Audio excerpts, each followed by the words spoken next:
Hello students, আজকে আমরা পড়ব 35 পাতা 51 থেকে। দেখো, রাজদ্বীপের একটা পোষা বিড়াল আছে। কি হবে ইংরেজি? তো যেমনটি তোমরা জানো যে সেন্টেন্স তৈরি করতে গেলে প্রথমে দিতে হবে সাবজেক্ট, তারপরে ভার্ব, তারপরে অবজেক্ট। তো সাবজেক্ট কাকে বলে? যার আছে তাকে বলে সাবজেক্ট। এখানে কার আছে বলছে? রাজদ্বীপের। তাহলে রাজদ্বীপ দেব প্রথমে, এটাই সাবজেক্ট। এটা রাজদ্বীপ একজনের নাম, নাউন, সাবজেক্ট রূপে কাজ করেছে, দিলাম। তারপরে কি হবে? সাবজেক্টের পর ভার্ব হবে। ভার্ব কাকে বলে? যে ওয়ার্ডের দ্বারা আছে বোঝায় তাকে ভার্ব বলে। আরও ভার্বের অন্যান্য সংজ্ঞাও আছে, কিন্তু এই চ্যাপ্টারটা আমরা আছে বলে করছি। তো এইখানে খালি হ্যাভ বা হ্যাজ হবে। থার্ড পারসন সিঙ্গুলার নাম্বার হলে হ্যাজ, আর প্লুরাল হলে হ্যাভ। কেবলমাত্র থার্ড পারসন সিঙ্গুলার নাম্বার থাকলে হ্যাজ হবে। আই, ফার্স্ট পারসন বা সেকেন্ড পারসন এগুলোর ক্ষেত্রে হ্যাভ হয়। তো রাজদ্বীপ হ্যাজ দিলাম। আচ্ছা, কি আছে? একটা পোষা বিড়াল। কি দেবো? A pet dog. আচ্ছা, কি আছে? একটি পোষা বিড়াল, এ পেট ডগ। এটা আর্টিকেল, পেটটা অ্যাডজেক্টিভ, ক্যাটটা নাউন, সবগুলো মিলে অবজেক্ট রূপে কাজ করেছে।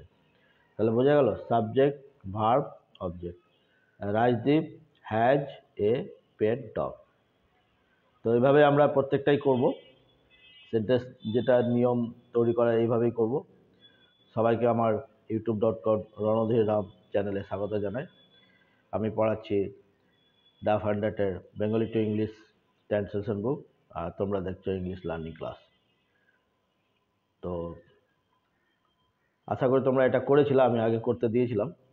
তো যারা করেছো তারা মিলিয়ে নেবে, আর যারা করনি তারা ভালো করে বুঝে আবার না দেখে করবে। তারপরে দেখো বলছে, তার বোনের একটি দামি হাত ঘড়ি আছে। তো কার আছে? তার বোনের। তো কি দেবো? তার বোন ইংরেজি হিজ সিস্টার দিয়েছি। তার ইংরেজি হিজ, সিস্টার বোন, হিজ সিস্টার, এটা সাবজেক্ট। এবার হ্যাজ দেব। সিস্টারটা থার্ড পারসন সিঙ্গুলার নাম্বার বলছে বলে হ্যাজ হবে, দিয়েছি। আচ্ছা, কি আছে? একটি হাত ঘড়ি, এটার মতনই। এ রিস্ট ওয়াচ। রিস্ট মানে হাতের কবজি, আর ওয়াচ মানে ঘড়ি। এটা একটু গ্রামার বলে নিই। এটাও একটা নাউন, এটা একটা নাউন। দুটো নাউন মিলে যখন একটি নাউনের কাজ করে তখন তাকে নমিনাল নাউন বলে। ঠিক আছে? রিস্ট ওয়াচ মানে হাত ঘড়ি। এটা রিস্টটা কিন্তু অ্যাডজেক্টিভ নয়, নমিনাল নাউন এটা। তাহলে his sister has a wrist watch. Clear? তারপরে ফুলগুলির মিষ্টি সুগন্ধ আছে। দ্য ফ্লাওয়ার্স, ফুলগুলি ইংরেজি ফ্লাওয়ারিং মানে ফুল, অনেকগুলি ফুল বলেছে বলে এস যোগ করেছি। দ্য ফ্লাওয়ার্স, এখানে হ্যাজ হবে না, হ্যাভ হয়ে যাবে। সুইট সেন্ট দিয়ে দেবে, গন্ধ ইংরেজি সেন্ট। আরেকটা হয় ফ্লেগারেন্স, ওটা দেখে নেবে ভালো করে, ডিকশনারিতে নিয়ে বসাবে। না থাকলে সেন্ট দিতে পারো।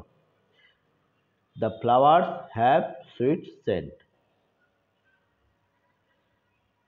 তোমার অনেক সমস্যা আছে। কার আছে? তোমার। তাহলে কি দেবো? You have much problem.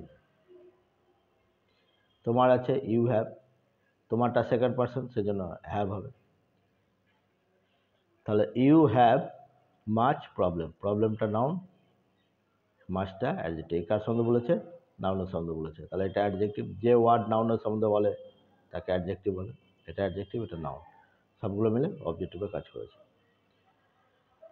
তারপরে দেখো বলছে, বাঁদরের একটি লম্বা লেজ আছে। কার আছে? বাঁদরের। তাহলে কি দেবো প্রথমে? মাংকি, সাবজেক্ট, বাঁদর, নাউন, সাবজেক্টিভে কাজ করেছে। Monkey has a long tail. ঠিক আছে? সাবজেক্ট হলো, ভার্ব হলো, অবজেক্ট হলো। এটা আর্টিকেল, লংটা অ্যাডজেক্টিভ, টেলটা নাউন, সবগুলো মিলে অবজেক্টিভ কাজ করছে। লংটা টেলের সম্বন্ধে বলেছে, নাউনের সম্বন্ধে বলেছে বলে এটা অ্যাডজেক্টিভ। তো বোঝা গেল বাঁদরের একটি লম্বা লেজ আছে, monkey has a long tail. তো মিলিয়ে নাও ভালো করে যারা করেছিলে।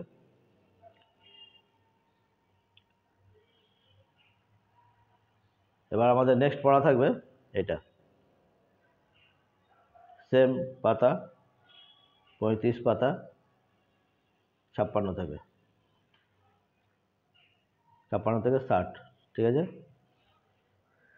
এরপরে আমরা যেটা করব, এই চ্যাপ্টারটা এবার শেষ হতে চলেছে, তখন করব কি হ্যাভ ভার্বের অতীতকাল। অতীতকাল হলে কি হয় সেটা আমরা তখন করব।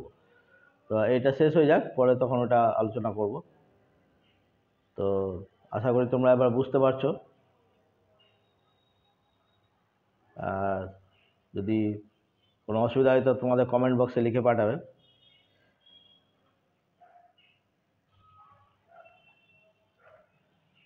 বেশ, তাহলে রাখি। আশা করি ভিডিওটি ভালো লেগেছে।